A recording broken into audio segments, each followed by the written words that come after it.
Hello and welcome to Manas Sichibanda's YouTube channel, and I'm your host Kelvin Bidiot. As always, all the time, I am your host, and today I am with Mukoma Manas Sichibanda, my ereda. Mukoma, murisei.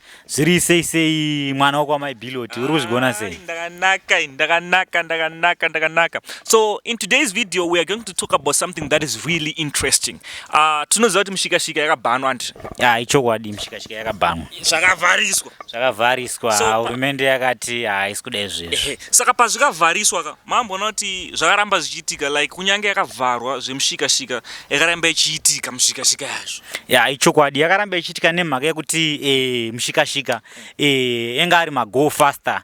So plus mabhazi acho eZUPCO haasi kunatsokwana kuti vanhu vese vaite se vave vanoenda nenguva apa curfew inenge ita ichitanga. Sa problem yanga iri pakuti mabhazi ainzi mashoma 1 plus kuti vanhu vaifarira go fast. But the most interesting thing that the government was trying to do was to make all people safe. Everyone safe. Ndoda wedzataura kuti go fast are dangerous. Mambozvona like go fast ipapa ari dangerous hausi kunyepa because vano overloada vanhu. Mota ikaringe ichifanira kupinda kana kuti 4 mapassengers nadriver wechi 5 vanenge vatori kana kutoti 10. Muno muZimbabwe vawani. Like another thing when it comes to transport waigona go fast are dangerous pakuti waigona kubiwa vanhu vaibirwa. Unongo uchiti pamwe like mumota munenge muna 4 iwo unongo uchiti passengers but havasi passengers vanhu vakatorongana then vatisvike apo utasi otorerwa zvinhu zvako waiziya ndo zvanga zviriko but like chimwe chinhu futi ndimbokubate muromo nenyaya ye-social distance again mushikashika yange isina izvozvo munongotoiswa makutonzipindai kunge matsaga andwaiziva matsaga kunge hameno kwamwe kubhuti kunofanira kuenda luggage but kwaitogara kandogara kana vanhu 2-3. Ichokwadi. So in short, the government was trying to make everyone safe, but problem yanga iripo ndeyekuti vakabhana inonzi mushikashika nti hatisi kuramba but mabhazi ainzi mashoma. So the reason why we are making this video today is that according to Zimcelebs post yavo yanga vachitaura kuti Zimbabwe iri kuunza mabhazi 1000 ameno sekuona kwenyu imi munozoonawo sei. Congratulations. Chakanaka mana ngachirumbidzwe. Hazvina basa kuti chaitwa nani.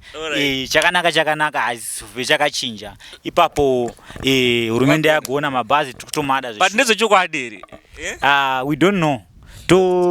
Ngatimirire tione kana achisvika. Atirambe kuti maZUPCO anobatsira and atirambe kuti maZUPCO is cheap. Iri cheap ka 60 bond kasakanganise kubva kuchitungwiza 60 bond kubva kuchitungwiza chenda mutown 60 bond kasakanganise.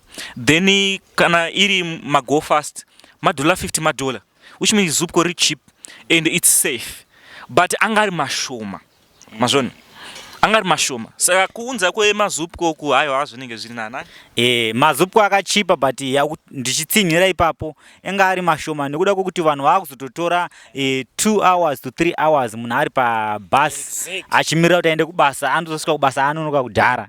Asvika kubasa anonoka kudhara ongoshanda mahours mashoma obva curfew yobva yatonzi mashops ngaavharwe hameno kuma 3-4 ikoko handisina zoziva time.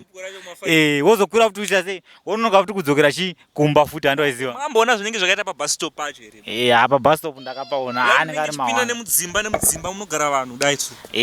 Kuita hameno kuita nenge nyoka kuita nenge siku dai. So there you have it, folks.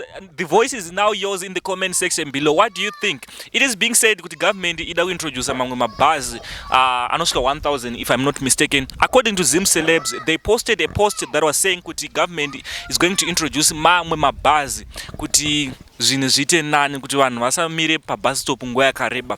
Please, if you are new to this YouTube channel, make sure to subscribe, make sure to turn on the notification so that you'll be notified every time we upload a video. Mukoma Manas munotichi. Aiwa ndoti ngatisangane pa next video. Tinotenda nerutsigiro rwenyu. Yes.